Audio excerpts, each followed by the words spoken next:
You're listening to Keepers of the Clow, a Cardcaptors podcast, available on YouTube, Spotify, and other services where you can get podcasts. Whatever service you've chosen to listen to us on today, we thank you, and encourage you to hit your chosen service's equivalent of the like and subscribe buttons. Keepers of the Clow is a fan-produced podcast. We are not affiliated with Nelvana, Pioneer Entertainment, Madhouse, Clamp, or any other relevant license holders. Any statements and views expressed are our own and not endorsed by any license holder. Well, it's exciting for us on the day of recording today because this is actually when we dropped episode 1, and if we're talking about real time, do you want to talk about that experience a little? I could. I mean, I'm surprised. I'm surprised, but pleasantly surprised that, at the live launch on YouTube, there were 8 people watching and 2 people chatting, which is 2 more than I expected. So, well, we essentially... That's 200%. Yeah, we did essentially a cold launch. There wasn't a lot of promotion behind it. I kept hinting at it heavily on my channel, but basically yesterday's video that went live was a trailer for, it was kind of a trailer for it. And I mean, when I recorded that a week ago on Twitch, that anyone who was there, all 2 of my viewers, they knew about it. But yeah, this was very much a cold launch. Yeah. Well, and I made a post yesterday or whatever on the Moonstar thing, and I've talked about a Cardcaptors project, I think. I don't know how detailed I got with them on the show, but I'm excited because I know we have some listeners that are coming over from Moonstar. They've already said they want to listen, so that's great. Hi to you guys, if you're still... I'm assuming they're still here. So that was kind of fun. And then let's go into a little detail, because I don't know if we've really addressed it in episodes 1 or 2 that well. But why would someone want to maybe look at both versions of the show, the podcast and the YouTube version? So the reasoning for that is simply that the podcast is audio, whereas the YouTube version, there is a bunch of visual stuff that's added since, I have a screen, so I can... I usually enhance what's being talked about by putting silent versions of the clips on screen so people have something to look at. Also, while it isn't true for the first episode, going forward, I intend to have, on the podcast side, the Chris's Corner will be tacked on at the end, whereas on the YouTube side, a merchandise spotlight will be tacked on at the end. Yeah. And so that makes, Chris Mayick, who's my co-host on Moonstar, his segment will be a podcast exclusive thing, and then your merch segment will be a YouTube exclusive thing.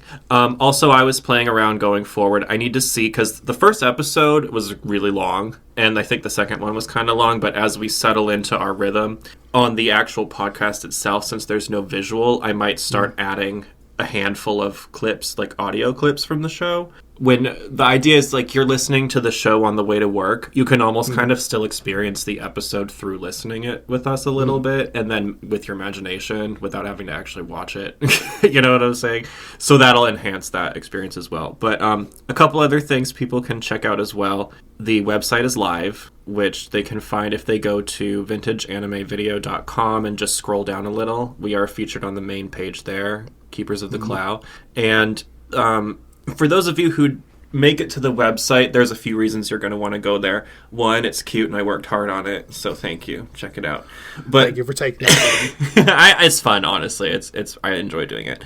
And then 2, there's a couple of sections on there that are considered bonus sections for anyone who likes the show enough to go there. 1 being an interactive episode guide, and then the other is going to be a merchandise guide.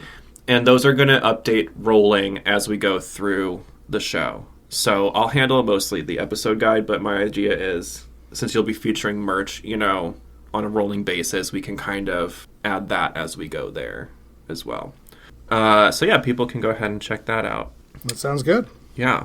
Because now that we're in episode 3, I'm noticing I'm missing the Cardcaptors theme, the old one. Oh, yeah.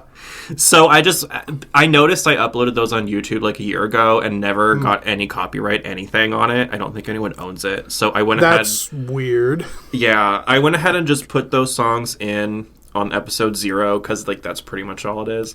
And I can just cut it if I need to. But for people who want to hear that, they can check out episode 0. It just goes to show that literally no one wants Cardcaptors. Like, this has been a completely abandoned franchise. Well, I really think it is. I don't think anyone owns those things. I know the trademark for Cardcaptors is unclaimed. I looked that up. It is not owned, although I am not entirely clear if that just means it defaulted back to Kodansha, who owns the licensing rights to Cardcaptor Sakura and presumably any dub, or if it really just means that, like, it's abandonware. I mean, I think after a certain point, things become public domain too. Not in this time scale. Not probably. Thank you, Disney. Right. Oh, Disney. Like, if I had to ballpark it, I'm guessing that Cardcaptors is at least the 70 years. So no, it's definitely not a public domain thing. That is why I have not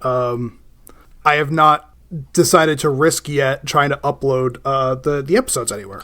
Someone has, but we're not going to get too into that. Because when I saw that, I was kind of shocked. I was like, I get being able to have clips and maybe some like music and stuff, but the whole everything, okay. YouTube still tried to flag the stuff that I put up already. Really? The short clips that are in episode 1, it tried to flag those when I uploaded. When you say flag, do you mean it just shows that there's copyrighted content, or you got like it says it's copyrighted content. It did not I didn't get a mark. I just got a flag of like, hey, this contains a copyrighted thing. It's like, yeah, sure, but no one cares because it's Cardcaptors. Yeah, it's the AI.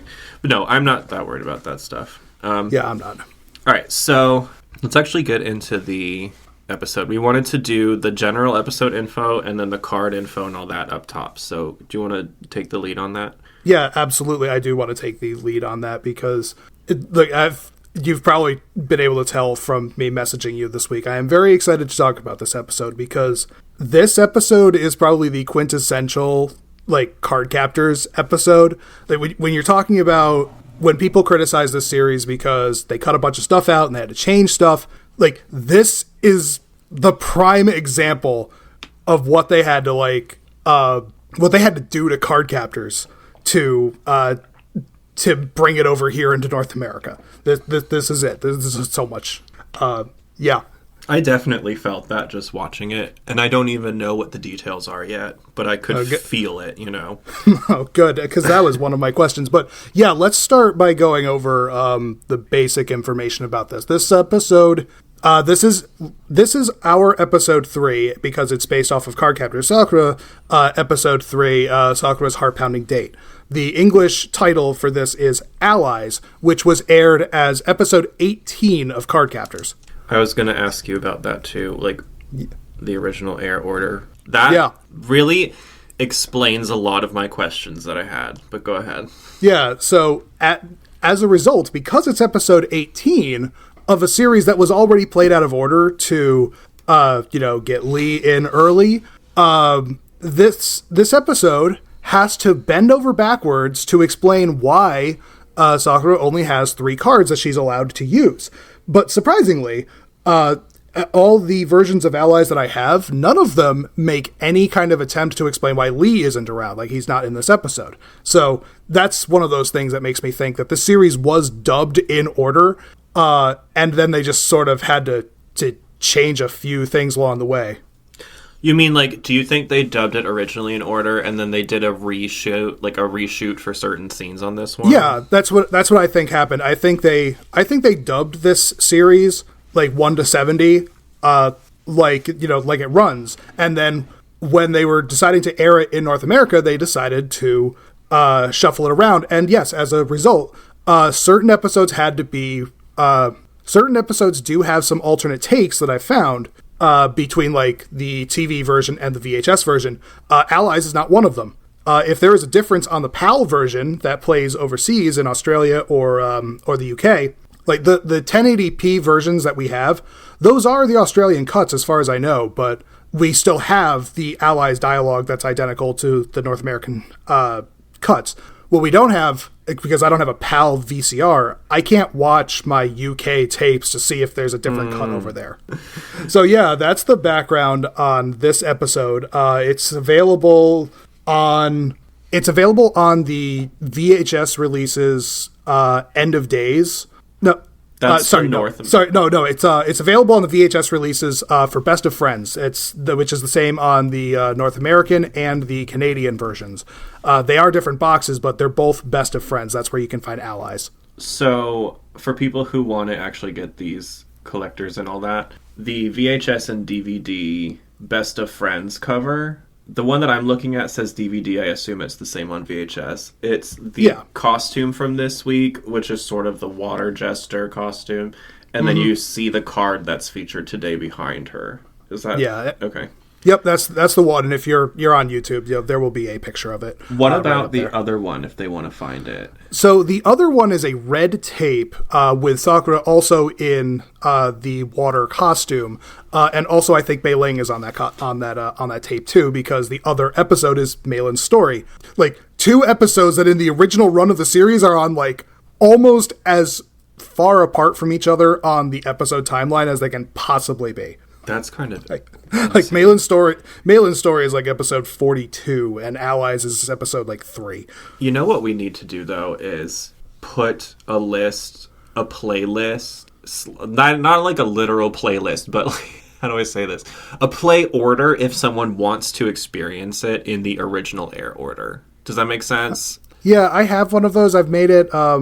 It's not easy to follow. Obviously, Wikipedia does have the air dates, and you could go by that. But you certainly can't go by the VHS. Well, actually, I guess you can. You can go by the VHS order, which is hard enough to tell because the VHS order doesn't have episode numbers on them. But what it does have, at least on the North American VHSs, is there's a 5-digit number at the bottom of the tape case. So just go sequentially there. The bigger number, the later in the run it was. For the other tape you were mentioning, though, the one I'm looking at says bonus featuring the music video from hit single No Nagging by Froggy Mix. And then it has a large picture of her CD, which I own, on there. And I actually I don't have much of a frame of reference for Froggy Mix other than my experience with her via Cardcaptors in like the year 2000. Does that make sense? I have no idea who she is outside of this single thing that I don't think I've ever actually sat down and listened to the whole thing of. Oh my god, it's so amazing because it's like, first of all, it's an earworm in the sense that it's incredibly catchy and that's undeniable. It's not like the highest brow music, so if that's what you're looking for, no, this is not the Beatles. But the music video itself, the reason I love it is because it's like, if you gave like 12-year-old me $50,000 and was like, you get to make a music video in real life, do whatever you want, I probably would have done something like that. Like, frankly, because that's just the way my life was at the time, Okay. And it's very over the top. It's a little bit draggy to me for people who enjoy that type of thing. But she basically is dressed or she's supposed to like resemble the characters and stuff, and she has backup dancers who have the actual school uniform from Cardcaptor Sakura on in the thing. And then there's the best part of it is like the early 2000s CGI, because she's like doing all this magic in it and stuff. So go look up the YouTube video for that if anyone is interested. But that was for some reason tied to Cardcaptors. I still don't really know why. Do you? Well, I had to speculate, and it's simply because of how American media did things in the 90s and 2000s, where you just had music collabs with a C-list musician. But that's the PAL VHS, though. Yeah, it's on the. It's on the Canadian one too. It's on the Canadian one. I don't know if it's actually on the. I don't know if it's on the USA version. I know it's on the Canadian version because it's got her in the little square right there. So I know it's like that. So yeah, it was on something in the American one. Mm-hmm. It played on TV. I'm pretty sure it plays in the first movie as I think the credits song. It plays it. That makes sense. I know it was at the end of something, which was I'm thinking it's probably at the end of the movie VHS in the American one, like the first one. Yep. Do you know, this is a question, I guess, for later, but since we're talking about it, did any of Cardcaptors ever make it to actual movie theaters in North America? Like the movie, either of the movies? Off the top of my head, I don't know if I don't know if the first movie ever actually debuted in theaters. I would hazard a guess and say no, because of how poorly the series was doing. It probably went direct to VHS. You're probably right. In my mind, I'm just like, I remember I saw Pokemon there, Digimon, the Yu-Gi-Oh movie. I also saw Spirited Away in theaters. So I knew that, like, some of them make it there. But, yeah, I guess not. This would be fun. Those are 4 very different calibers of movie. You got Pokemon and Ghibli on one side, and then you got the Yu-Gi-Oh movie and the Digimon monstrosity that never over ends. on another one. That Digimon movie, it's literally like 3 put together. It is. And actually, did you know that, did you hear that they're actually going to redub the movie with, they're bringing the original cast to dub that movie again, but they're not going to cut, like, the 30 minutes out of the movie. Like, they're still going to present the 3 movies, I think, but it's going to be a 2-hour experience rather than the 90-minute experience that we got. I'm here for it because, honestly, the Digimon movie, I think, is fantastic. But yeah, so they announced it at Otakon this year. They're bringing back as many of the cast as are available and willing to do so. I love that. Well, people who listen to our shows in general, you can expect a special on that when that happens. I might pop in for Digimon if you do that. I would. You're invited to any of that stuff if you're into it. I love the Digimon movie. Anyway, we got to talk about the episode. What is this week's card? This week's card is Watery. It's one of the elemental cards, and that sounds like a good segue into just let's do a recap of the episode. Okay. Yeah, let's try and segment this up a little bit, and I segmented my notes too. Yeah, and have a little bit of structure here. Hey guys, check out these ones. Huh? What a great shot. Looks like you found a new friend, Sakura. I think he likes you. So we opened the episode this week at an aquarium, which is, I think they did a great job animating it right off the bat. Mm-hmm. All the animals, it's like a theme with it. Everything is very detailed and different, even when it doesn't really need to be. Yeah, the Madhouse did not skimp on doing the work here. Yeah. And I think this vibe in general is very relatable, at least for people who grew up maybe somewhere around aquariums like I did, because I'm in a tropical location. But a school trip to an aquarium is like very real and relatable. For anyone who wants to know, the inside of a manatee's mouth is terrifying. I got to feed one. But yeah, so I love that this is where this takes place. It's a nice location for a card like Watery. And they could have done it anywhere, you know? It's true. In the manga, it's actually in the school pool. Which actually, like, commenting on the manga, this is one of the only stories that is more or less translated from the manga to the anime almost unchanged. Like, most of the time, like, the manga stories are completely rewritten for the anime, but this is one of the cases where the story's basically the same other than the location. Oh, that's interesting.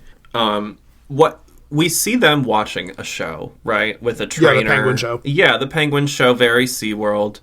And then this is where we get the first, like, right away, very quickly in the episode, we see card interaction. And what is it? This is where, like, Watery causes a whirlpool to attack the trainer.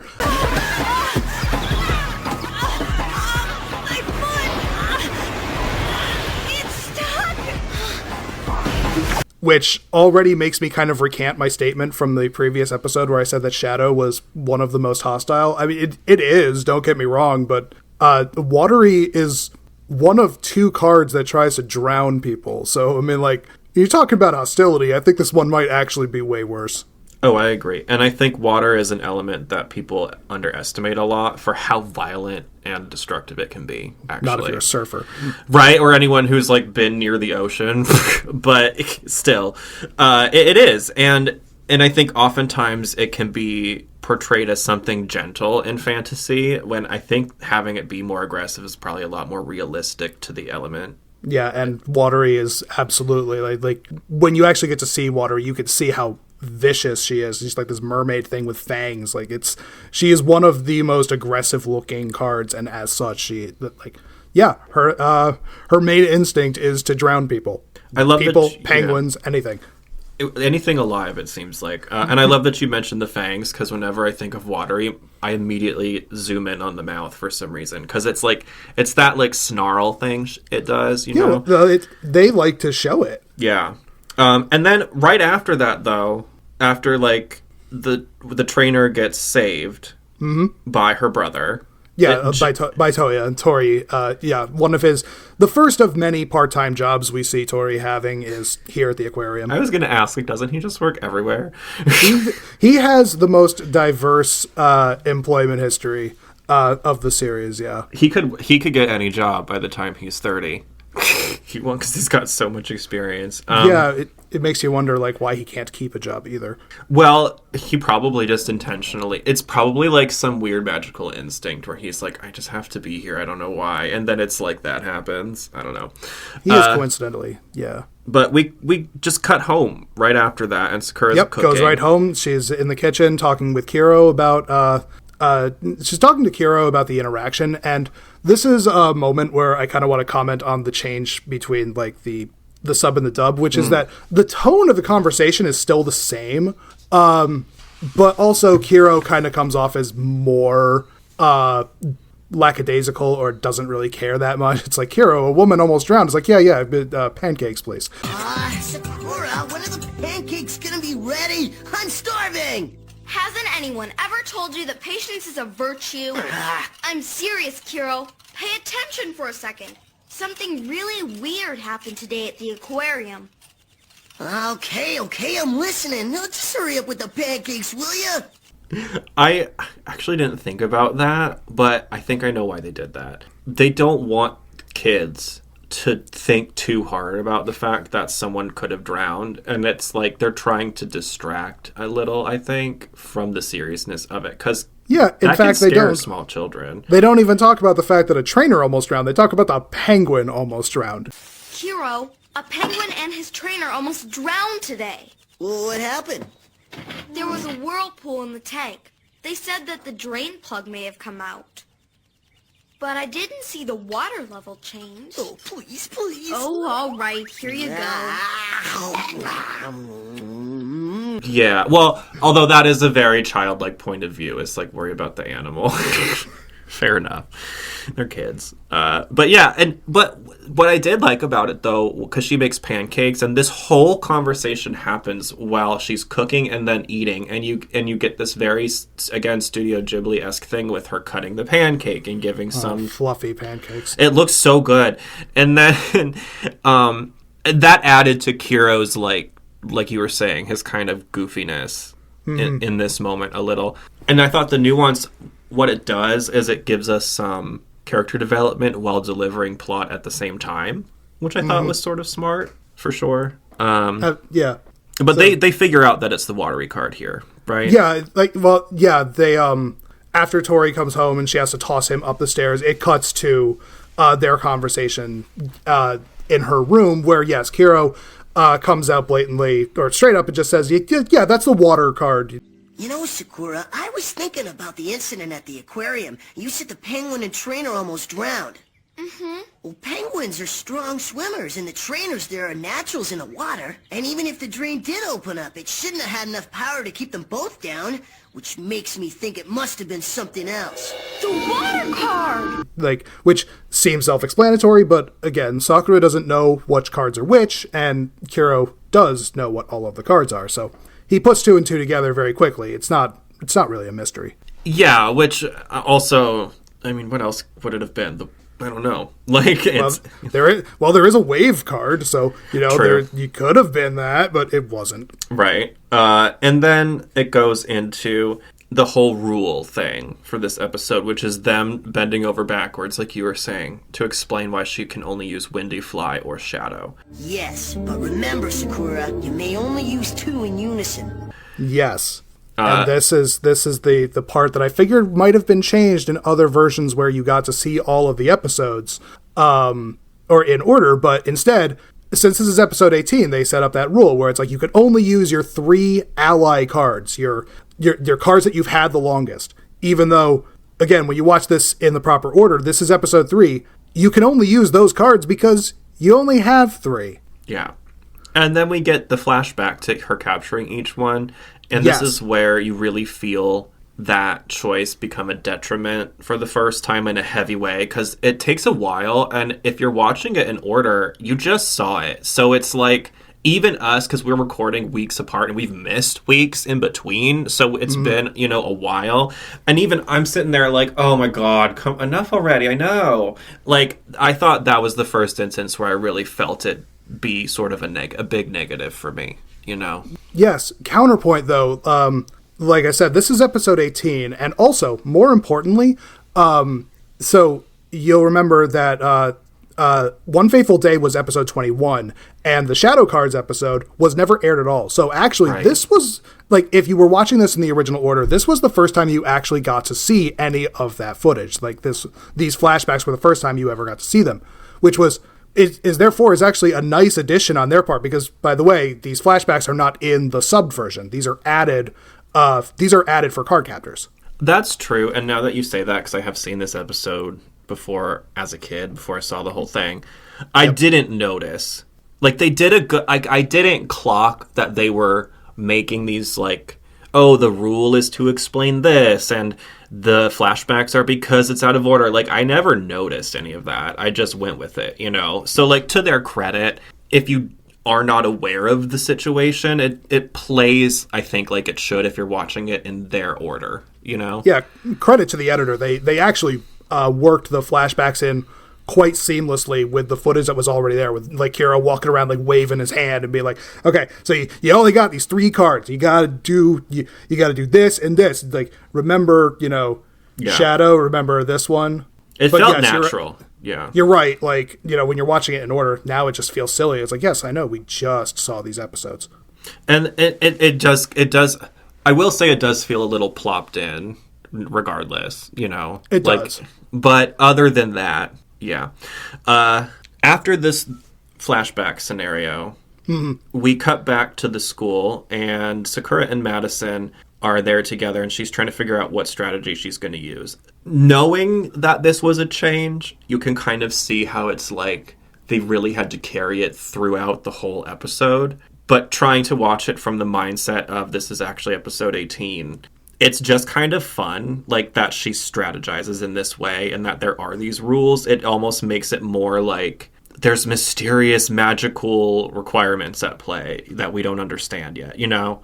Yes, when you say that, because yes, they add a second rule that we didn't mention. Like, Hero says that you're allowed to only use 2 of them, which is completely arbitrary. But yes, like you said, it comes off like there are rules and whatever that we aren't aware of, because Kiro even specifically says that this is a test for her. And she has to figure it out. So yeah, during this scene, she's pacing around, like, you know, listing the 3 cards in order, like which 2 can work together for this, even though, again, that's the rule of 2 is completely arbitrary in this case. It is, and it adds an aspect to it of strategy that sometimes can be lacking in shows like this, where it's just like, let's try all our powers and see what works, you know? And I think because there are so many cards, strategy probably comes into play a lot in this show. This is an episode that really shows Sakura, like, having to think on her feet and be creative. Well, and it's interesting that she's identified the enemy, like the episodic enemy, but she has this sort of school period to think about. Like, what is she going to do? Yeah, and it's not like Watery's out there drowning animals or anything. Well, and it's I don't know, it just feels like a unique sort of pacing that doesn't happen that often in this type of anime for some reason. Maybe I'm wrong, but I like it. I'm trying to say I enjoy that she gets this moment of strategizing. And also, I have to note this, Madison whips out these cell phones, which are going to be how the 2 of them communicate. Hey, I almost forgot. My mom gave me samples of the latest cell phone. Supposed to have much better reception. One for you, and here's one for Kiro. See? Isn't that cool? Yep, the Daidoji cell phone. Yeah. Those they're from her. Those are from her company. They don't go into a lot of explanation of how they work, but, like, this was Japan in the late 90s. The anime takes place in 1998, where cell phone technology in Japan actually already existed. So like, the fact that a couple of 10-year-olds have it is cool and out of the ordinary, but, like, the technology itself is actually not, like, anachronistic for the time. It's right, which I actually didn't know. And also, it kind of makes sense then to why other things that are a little older will use cell phones a lot in a similar way, like the live-action version of Sailor Moon, which is kind of fun and goofy, but there's like a cell phone, magical cell phone element to it as well. I don't know. I thought the design for them was really, really cute. I liked... what do they look like? How would you describe it? I mean, they're the little pink boxes. I actually own a physical, the toy version of it from Bandai, but they're little pink, like, boxy phones, kind of like Nokia's, with a fixed antenna. And I think there's, like, a heart on the earpiece, basically, so, like, it's a very girly phone, which is appropriate for a girl show. Oh my god, I girl show, quote unquote. I mean, it's a shoujo anime. It's the demo. The demo is what it is. Well, it's one of those things though that when we were growing up, they were trying to make it an everyone show, but stuff like Sailor Moon and Cardcaptors largely was a quote girl show, like based on mainstream's culture and views at the time, right? Today, it's whatever. Like anyone, it's an anyone show, I think. Yeah. But it really was. I wish you could have seen my face when you said you had one. I was just like, oh, what? It's one of the more expensive things in my collection. They're rare. I imagine it's like supposed to have like beeping and working sound effects and lights. It does. It has a soundboard in it. I don't know what any of it says. I haven't listened to it in a while, but yes, it does. It does speak. It has Sakura's voice come through it. Oh my god! I'm gonna be tuning into the video versions just for the merch section, like segments myself. So that'll be fun, and I'm excited to see that because it really is cute, and I think anyone who loves the show would be a great piece to look for, I think. Mm-hmm. We already spoke about the test thing. That comes up here a little bit more. Yeah, I think the next thing to really talk about is the fact that Sakura goes to the aquarium. She's going to quote unquote do research. I'm on my way to the aquarium. I'll call you when I get back. Bye. Because there's a huge cut from this episode. I don't know if I want to talk about it now, or if I want to talk about it, when we get to the section about talking about what's different. We can do both. Let's do the broad strokes now. First off, you said earlier you had questions. Did you notice that there is a big awkward cut in this episode? I mean, it was hard to say because they put those flashbacks in the middle, so it kind of throws everything off a little. Yeah, they had to. They cut out about 6 minutes of this episode, and those flashbacks are filling in. But this section is basically what they cut.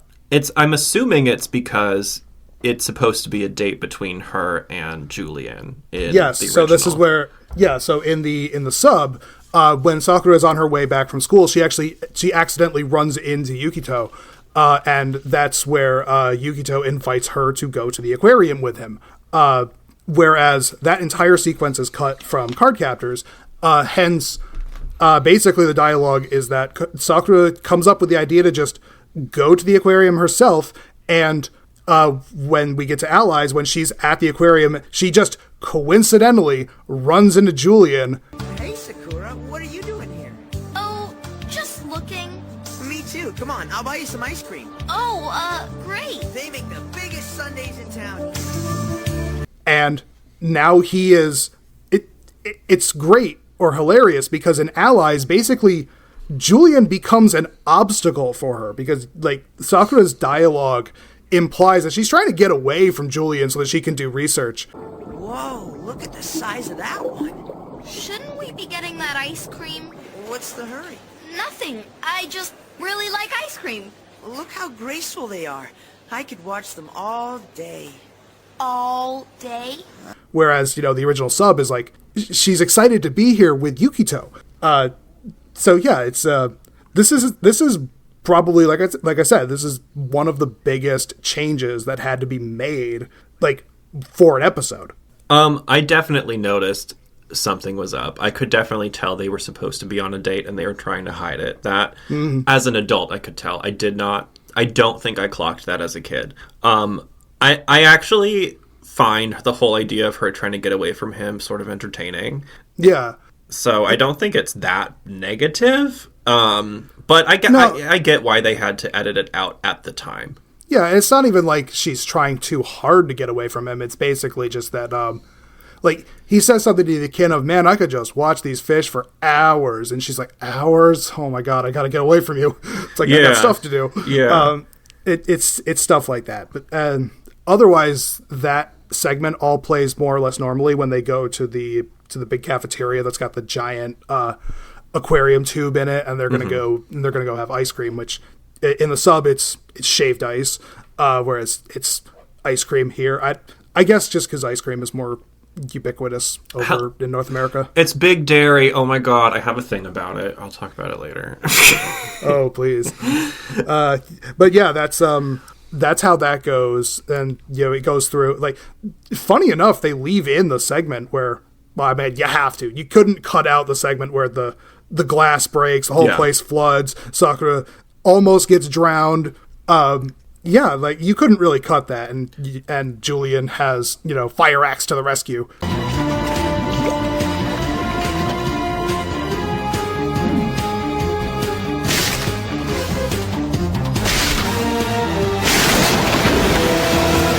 See, okay, and even the way they cut that, you don't know that it's Julian grabbing the axe. Like, it looks like it's going to be Tori, the way they cut it all, until at the end they reveal that it was him. Yeah, I guess, like... It's just I think they, like, I don't know if that was intentional or not, but I remember rewinding 3 or 4 times to be like, who the hell is grabbing this axe? Like, I cannot figure it out. I've never really thought about it, but it's been so long since my first exposure to the scene, who knows? I don't remember what my original impression would have been. I think I don't know. This is where the pacing does start to feel a little bit off-kilter to me. Because really? For this episode specifically. Just, like, I don't know. Well, do you know what I mean? That's interesting. Well, I guess not, because this is, like, this entire segment is more or less uncut, so your problem with the pacing there is pacing with the original, I guess. No, I mean, like, getting to there. Because having them cut out everything that they did before it, it's like suddenly we're with Julian and her having ice cream. You know what I'm saying? Like, you get to that point so much faster than in the original. That's where the Nelvana pacing. That's what I mean. It's like I'm starting to feel that. You're building up the time with Julian. Or rather, you're not building it up because you cut out, 3 minutes of... You also cut out 3 minutes of him earlier in the episode during the pancake scene. Really? Yeah, because he's in... See? You didn't notice. I did not catch that at all. Because he just doesn't matter. Apparently not. But no, there's a whole scene where Sakura makes pancakes for Tori and Julian. She carries them to Tori's room, and there's a little moment where, like... where Sakura gets to swoon over him, and they cut that all out because, Cardcaptors doesn't have affection in it, even though, like, I have a bumper for the Toonami thing that says, like, for Sakura Avalon, life was just schoolwork and boys. For Sakura Avalon, life was all boys and schoolwork. Does everyone know what their assignments are? Yeah! Really? Because when you cut the series, you definitely cut out all of the lovey-dovey stuff. Right, I pulled that bumper earlier today, too. That was so funny. You're right, they did, and Frank, I mean, I don't miss it. I'm not gonna lie, I don't. Yeah, I don't miss it either, but, I mean, that's one of the things that people really get mad about. It's like, you cut out all the stuff with Yukito. It's like, but did it actually hurt the plot? I don't think in this case, listen, people can just feel free to disagree because I know people have their strong opinions, but personally, I've never been into Cardcaptors for the romance. It's always been for the magic and the strategy and the adventure. See, this is why you and I like Cardcaptors and why no one else does. Yes, probably. But I've had experiences where I'm watching the original and there are certain scenes where I'm just like, I don't need all this. It's like too much fluff for me. Yeah, and I'm a hopeless romantic. I love shoujo, but at the same time, it's just like I said, or like you said, you didn't notice that it was missing, and the plot doesn't miss it either. Like, it really doesn't. It just doesn't matter. No. Well, let's get on to more important things then. Because yes, let's talk about catching the water card. Yeah, screw Julian. Just kidding. So they get they cut to the because Sakura has her little brain blast, and so it cuts to later that night where they're sneaking into the aquarium, which is a great sequence. Like the sneaking in, the luring of water, and then the entire chase through the aquarium. That's peak Cardcaptor Sakura, peak Cardcaptors. I was going to say this is probably one of my favorite captures. Yeah, it's a great capture because, like I said, fundamentally it shows off Sakura's, outside the box thinking and the strategy that she has to come up with her very limited resources. It's why I like the series as it is, because she has a limited toolbox, a limited spell set, and she has to make it work. And she also demonstrates a lot of bravery in a way that is like, I appreciate a lot. Because there is something, like, Watery is such an aggressive and dangerous card, and it's already tried to kill a penguin and her. Yep. And that lady, I guess, too. Yeah, and a penguin trainer. Who cares about her? Yeah, but, so it's like, and she goes at it knowing, like, she really doesn't have that many options, and she has to, like, have her strategy correct, or she could potentially get really hurt or die, I'm assuming she's aware of. Yeah, probably. She probably doesn't think about it too much, but yeah, it's definitely a do or die kind of moment for her. And let's break down for people who want to know, like, how the strategy goes down. Like, what does she ultimately do to catch water? Right. So the strategy is simply get water to chase her, and then she just has to lead it down to the basement level where there is a giant walk-in freezer, where she then uses Windy to simply guide Watery into the freezer, slam the door shut, and then Windy just, kicks up a blizzard that freezes water solid, so that it can be held in place long enough for her to seal it. Mm-hmm. And I thought the nuance of this is something that there's a serendipitous moment to us recording this today, which I'll get into in a second. But I love in anime when it is a magical show that focuses on powers and like stuff like that, but then they also utilize the environment and real life tactile things as part of it. Like we saw that with Shadow and Madison turning the lights on. Here, they're utilizing the walk-in freezer. Yeah. Which it kind of gives Windy almost, like if you want to think about it in RPG terms, a boost, or allows her, right? Yeah, it gives her a terrain advantage. Yeah, and I love that stuff so much because it's kind of like, well, I have these abilities, but it becomes more than just centered on the character. And how can I play off of my environment? How can I use this to my advantage? And it just adds another layer that I really appreciate a lot. Yeah, absolutely. Yeah, that's definitely like I said, she uses her tools. By the way, you're a music teacher, so I want to ask you what you think of the music that is playing during this track.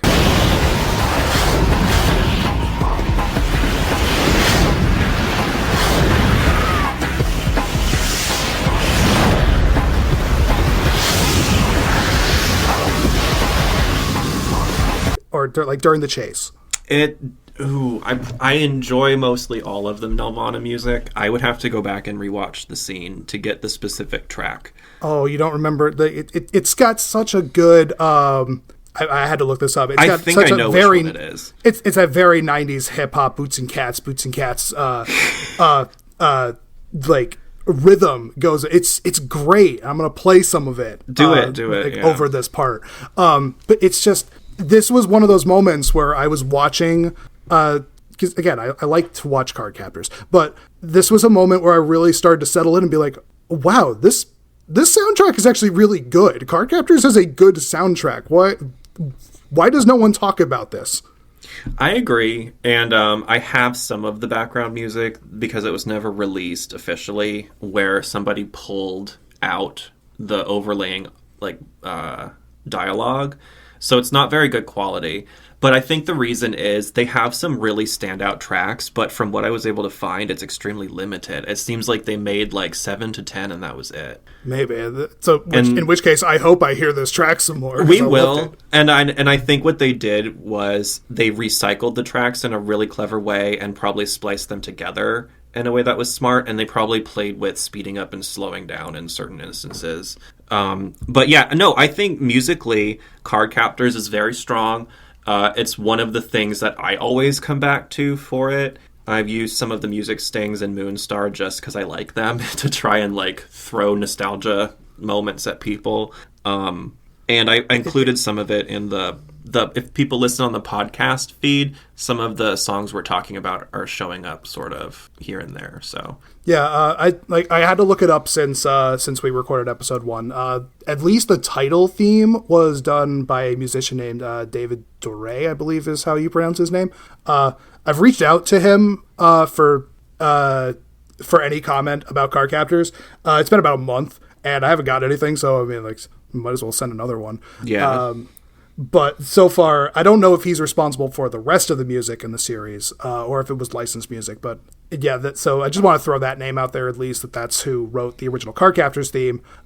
He may have been responsible for some of the other music, in which case I just want to say he was on point, because He was. the Cardcaptors soundtrack is good, and I think it deserves, like, for the soundtrack alone, I think Cardcaptors deserves more respect. For sure. I think it stands up next to the Sailor Moon soundtrack in a way where Sailor Moon got a lot more content, but the songs that hit really well from Cardcaptors are just as good as some of the stuff from the Deke version of Sailor Moon. And that one is known as having some of the strongest soundtrack, like, specific to the 90s version of these animes. Yeah. Yeah, I think I absolutely did not... I couldn't tell you specifically which track it is, but I'm sort of pulling up a few in my head, and if it's the one I'm thinking of, it was a great choice for that moment with Watery.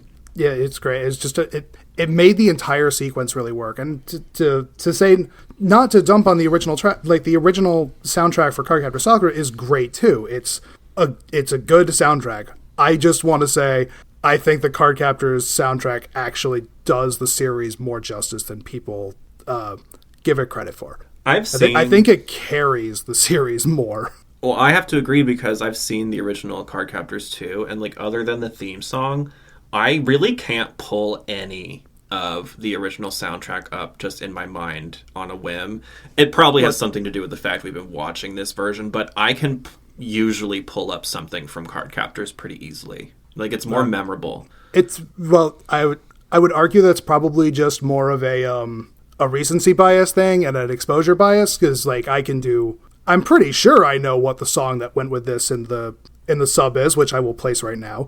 But I'm pretty sure it's the one that's kind of brassy. That's the thing. I think most of this music was synthesized, so I have no idea what instruments were used, if at all. I don't know if this anime had a orchestra. I'm guessing most of it was. I'm thinking most of it was synthesized, but actually don't, because I can usually pull a fake instrument like very easily with my ear, and I think there is some synthesis to a lot of the beats and like the drum and stuff like that. But when we are hearing strings, I'm not hearing any synthesized strings, so I would have to go back and double check, but I really don't think so. Fair enough. And I think any piano we're hearing is real, and I would guess that means they had a full orchestra. Or at least like a chamber orchestra, where it was like, because there's different sizes you can get, I will absolutely take your word on that, because, again, my expertise is Cardcaptors, not music. Well, and I've recorded strings before in like a recording booth for a friend's band and all that, so I don't know, like, there's something really like lifeless about MIDI like fake instruments, and I don't feel much of that from the Cardcaptors thing. But they add a lot of effects over it. Do you know what I'm saying? Yeah. It's like it's like, I don't know, it's like magic sound effects. Like, I don't know how else you explain it. Like that whoosh, like all the whooshing and the dings, and there's a lot of bells and stuff. But yeah, Kiro's Corner. Sure, we could talk about Kiro's Corner. Test various skills on Sakura. He talks about the test thing, and then shows a recap of what just happened. Which, in an already recap heavy episode, by the time that one was airing, I was like, enough already. Like, yeah, I know. I literally just saw this 2 minutes ago. You don't have to talk about it. Talk about the costume, please. Exactly. Which, let's do that, because I love this costume. What does it look like? This is a much better, like, composition-wise. It's interesting because, like, composition-wise, this costume has a lot of the same has a lot of the same elements of the previous costume that I said was a 3 because it's off balance, but this one, which I believe is generally referred to as the Jester costume, has a much better balance because yes, it's still got that.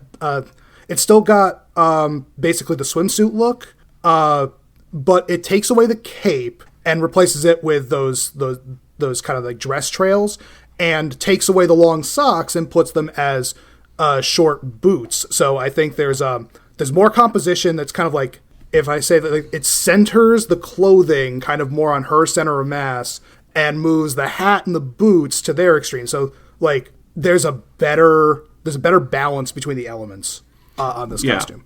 The proportions are much better in the sense that the boots only come up. They're like I don't know, like high tops, like shoes. You know what I mean? Yeah, they're like these. I think actually have some heel to them, but not a high heel. They're like 1-inch heels probably. Well, yeah, but that still adds a shape. And then the fact, because the other ones we had a problem with, the socks came up really, really far, and she had the swimsuit silhouette, which, like I was saying, gives her the weird, like, tiny leg effect. Yeah, this doesn't do that. Yeah, this one, that's just all leg. Like, it's just leg and then boot. And then, again, you have, like, the what appears to be a swimsuit base, which is the same color as the previous one. It makes me wonder if early on Tomoyo was, like, recycling elements or the costumes themselves were modular, but that's me thinking too much about... No, I love thinking about that stuff. You know, how would this work in real life? It's like, absolutely, I don't care how rich Tomoyo is, she'd probably either reuse pieces from other costumes, or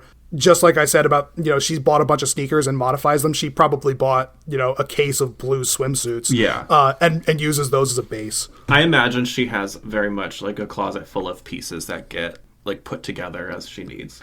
Something else I think one of the reasons I think this works so well too is the theme of points. Like there's pointing, like the pointed ends, two ends on the hat, and then the dress comes down into the multiple points that have the gold baubles on it. But then there's also, in some images, there's like the boot's toe comes to a point, and then it has a gold bauble on it. So carrying I think down the manga illustration. Yeah, but carrying that theme all the way through is like really pleasing to look at. When you're talking about costume design and stuff. Yeah, this costume just kind of has... which is interesting for me because I didn't like this costume as much a long time ago, but it has definitely grown on me as one of the better, more iconic costumes. For me, it's one that if I was ever going to like do cosplay, I would probably modify a version of this and like make it a little more friendly for... myself. But the theme, like the general theme of it, the colors and the like baubles and all, I don't know, it's if not my favorite, it's one of my favorites from the series. Yeah, I can definitely see why this one is well liked and appears in a lot of art. Like this one shows up a lot. Well, we went over the specific Nelvana dub changes in detail with the recap, but do you want to just kind of bullet point them for people? Yeah, I really wanted to, but at the same time, you're right. It kind of needed to come up at times, which we've already covered. Like I said, that the stuff that was excised, you didn't notice, but basically all of the scenes that were removed were all of the Yukito scenes. So the scene in the house where she brings in pancakes, the scene where she bumps into him, and then they arrange the date, like the date. That's all cut out. Hence basically all the elements of the heart-pounding first date part of the Japanese title are cut out so that the focus is just on capturing the watery card. Yeah. This is an episode that probably has, by a rough estimate, about 6 minutes of the original footage removed, and that's why, while it is helpful for the narrative, that's also why they had to throw in like 4 or 5 minutes of recaps from other episodes just to get the episode back up to an arable time. It explains why the recaps were so long.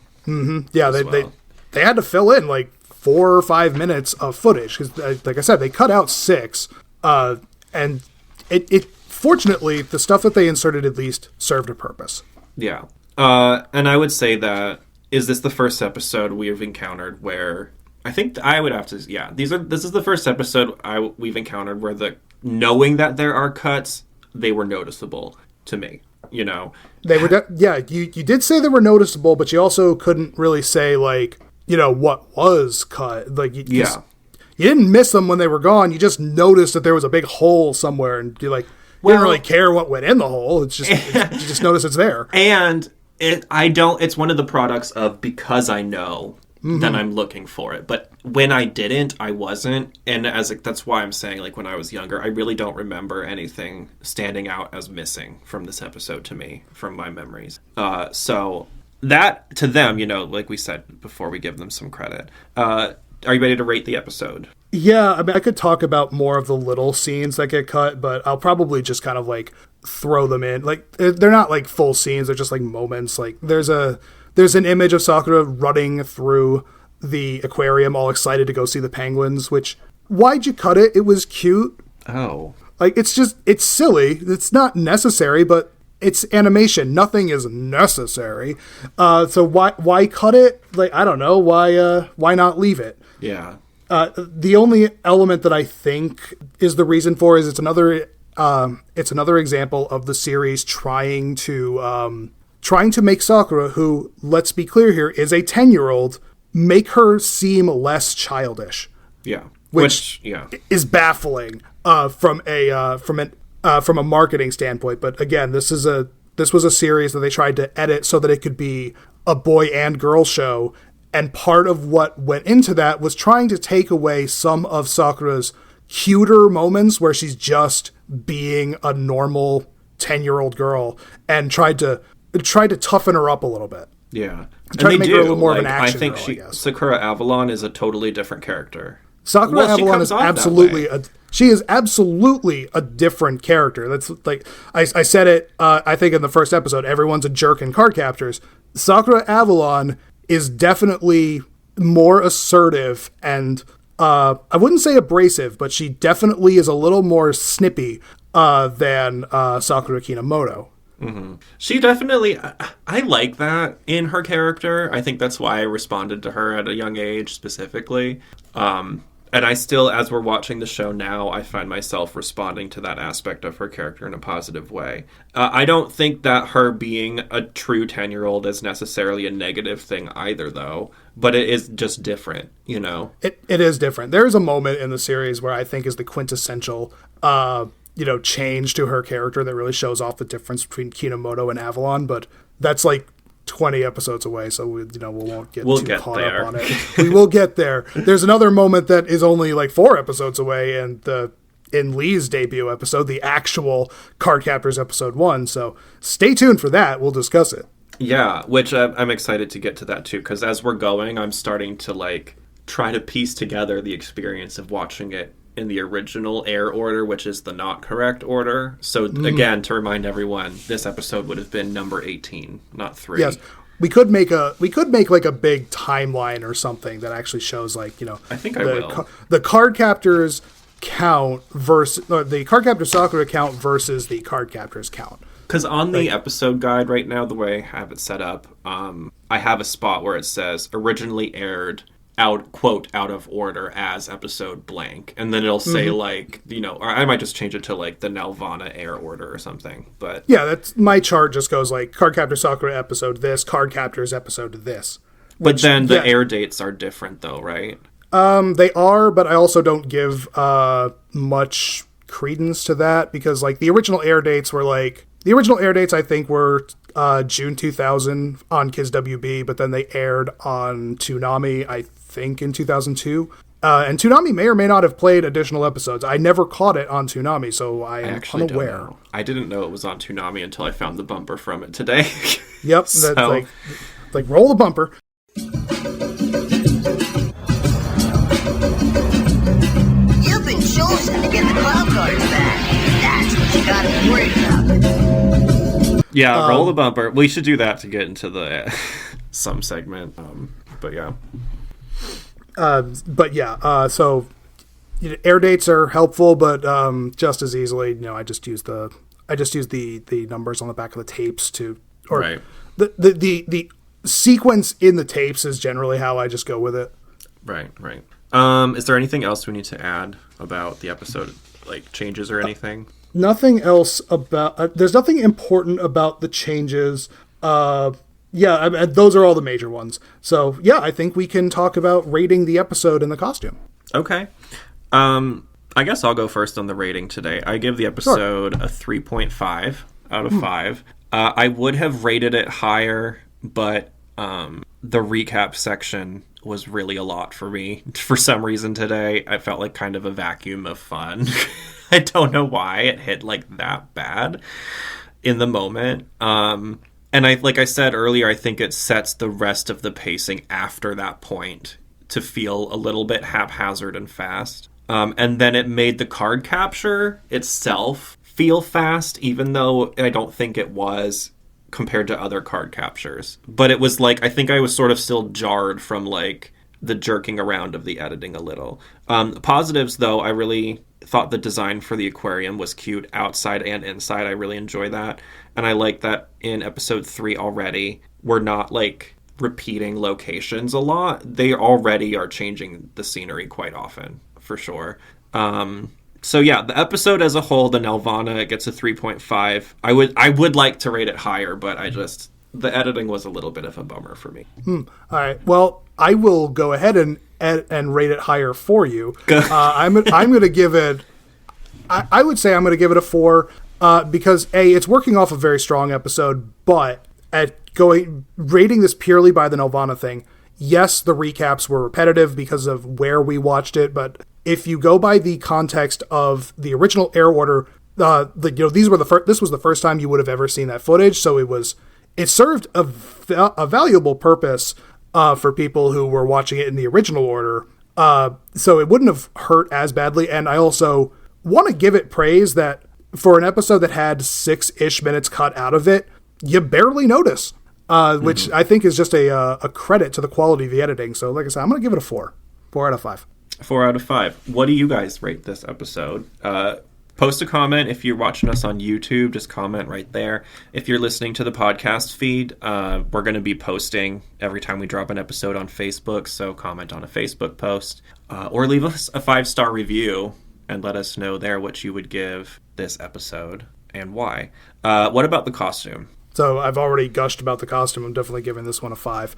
Like this one has the great, not the greatest, but it has excellent composition. The color scheme there's really only like 3 colors on it, and I am a sucker for simplicity. I've already said what I can about this costume. It's great. Right. Same. 5. We're just 5 billion fives for this costume. I only want to mark I would only mark this one down simply because my favorite costume is next episode, but I'll just give that one a 6. Well, we can give them like deem them a favorite. So I'm gonna deem this an Alex favorite, and you can save your favorite. I'm definitely saving my favorite. Oh, but there are other ones, yeah. So people know when it's a favorite, you give it the 5 stars, and then it gets like a special effect where all the stars glow. That's what you get, like a gold border around it when it's a favorite. Exactly. What were you going to say? No, that was it. I was going to say, like I said, just give it a gold border on a card or something, like a little costume card. Put the 5 stars and then shiny. Yeah, I should remember to add what we rate them onto that episode guide too, and then maybe I can figure out how to put a comment spot. I don't know. I don't know. If you put it in the comments, then people will be able to see it before listening. You're right. Never mind. You guys have to listen to the episode. Too bad. No spoilers, except for all the spoilers about Cardcaptor Sakura that I give all the time, because I am coming from a position of assuming that people are not watching the Cardcaptors podcast completely blind to Cardcaptor Sakura. No. I assume most of the audience is somewhere in between the two of us, where they probably have slightly more recent first-hand knowledge of Cardcaptor Sakura than I do, but they probably remember a lot less than you do. Probably, yeah. And I'm I'm going with the assumption that most people probably only saw Cardcaptors once, 20 years ago, and never again, because it's never been on VHS or streaming or DVD or anything. And most people probably digested it once, found the original, decided they really didn't like Cardcaptors in hindsight, and decided to just blank it from their memories. Yeah. Well, we're here to say that it still is good on its own, and you guys should watch it when you find it, because it's out there. If for no other reason than the music. Yeah. And fortunately, like the voice acting. I like the voice acting. This is a great cast. Like, it's a shame that this series is berated as much as it is when it had good talent behind it. Well, listen, people need things to complain about, frankly. So, like, it's just, what is your wheelhouse? People look at what their bubble is, and then they pick a thing. And if Cardcaptors is part of your world, and it's, like, an easy target for you to complain about, it's going to be the thing, you know? It's kind of like in the Sailor Moon fandom, there used to be a lot of fighting. Oh, are you watching the dub or the sub? Like, that was always a big thing. Like, there's always something. There is. And I described it before how, Cardcaptors gets a bad rap because it cuts out a lot of the romance, which is what people like about Cardcaptor Sakura. And I think that it's the removal of that element is what bleeds over into basically people writing off the rest of the series. Like, not willing to look at the things that the series does well and only focuses on the part that was removed. Yeah. Well, and they need to remember, too, that there are a lot of people out there who like a lot of the aspects of Cardcaptors, but are not necessarily watching it for the romance. And it does sort of cater to that group of people really well. This is unpopular opinion on my part, but I don't actually think that Cardcaptor Sakura is that much of a romance series. It's not, from what I feel. Like, people play it up so much more than it really is. Yeah. Like, don't get me wrong, it's definitely there. It is a theme. It's the curtains in a very lovely room, but it's not the main attraction. Well, it's not the couch that you're sitting on. It's the idea of... You've seen Spirited Away, right? Yeah. Okay. If you were to look at that movie and say, this is a romance between Chihiro and Haku, that would be the incorrect takeaway. It is the story of a girl growing up and coming to terms with life and having to go through all of these life-changing moments, like realizing that your parents are not perfect. That's why they turn into pigs. Like, there's all of these nuances that are there, and it's like, yes, the romance is there, and in that movie, it is even a larger part than in Cardcaptors, but it's far from the main point. Like, it's really not. It depends on, I don't know. But it is hard. It is hardly the main point. People give so much. People give so much to Toya and Yukito, and it's like they're in like they don't. They're. How do I even describe it? Look, they're not in that much of the series. I get why people like them, but it's like they're not as important as people keep making it out to be. And I think part of it though at the time, what you're talking about for English reference, Julian and Julian and Tori. There was such limited representation at the time. I think that's why that stings for a lot of people. I come from that community, but also, I don't know, I have a unique perspective on that stuff in the sense that the fact that it was removed from Cardcaptors is sort of evidence that that was the way things were back then. And if we delete it from existing, that evidence is gone. Do you know what I'm saying? But the thing is like, and I haven't watched Cardcaptors at all the way to that point. I also don't think that there's really anything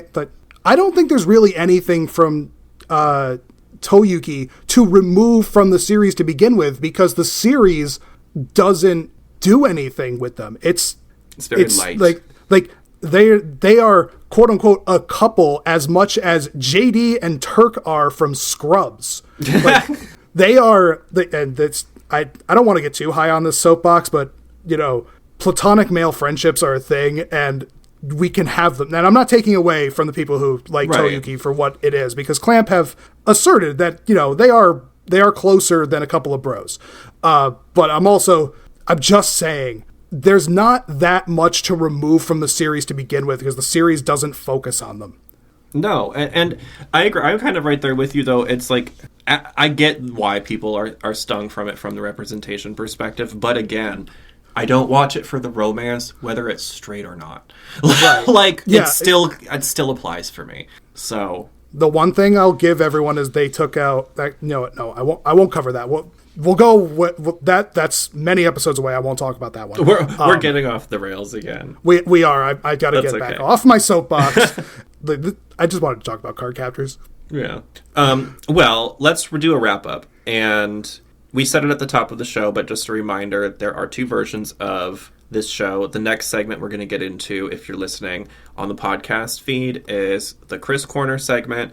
And if you're going to jump over to YouTube, or if you're already on YouTube, that will be, I think, for episode 3, will it be the first merch segment? I'm actually going to see about putting the merch segment, like editing the merch segment onto the end of like the episode 2 that's not rendered yet. So it should be, ideally it'll be the second one, and I'll be talking about the cell phone. Okay, yeah. So we'll get into that on YouTube. And yeah, I guess that's where we can leave this. Do you want to add anything at the end here before we close out? I'm just thinking that like we really got to figure out like a proper way to end these things, so it's not just smash cutting to the title card. Well, kind of what I've found is, this is going to sound funny, but like the conversation we're having right now, I would literally just fade this out and then have a music transition kind of come in as it's fading out to get into the bumper I put at the end. Hey Cardcaptor fans, welcome back to the Merchandise Spotlight. Today's item is based off another vital item in Sakura's kit, her cell phone. Produced by Bandai and released exclusively in Japan, this one isn't a Cardcaptors item, but we'll make an exception just this once.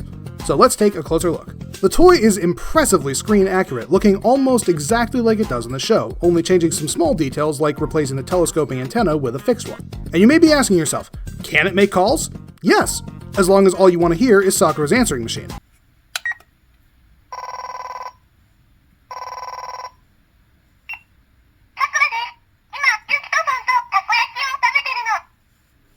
It just goes to show how many fun toys we never got over here in the West. If you want one of these for yourself, they're rather rare, and they're a bit pricey for a toy, but that just comes with the territory when you're a collector. That's all for now. See ya!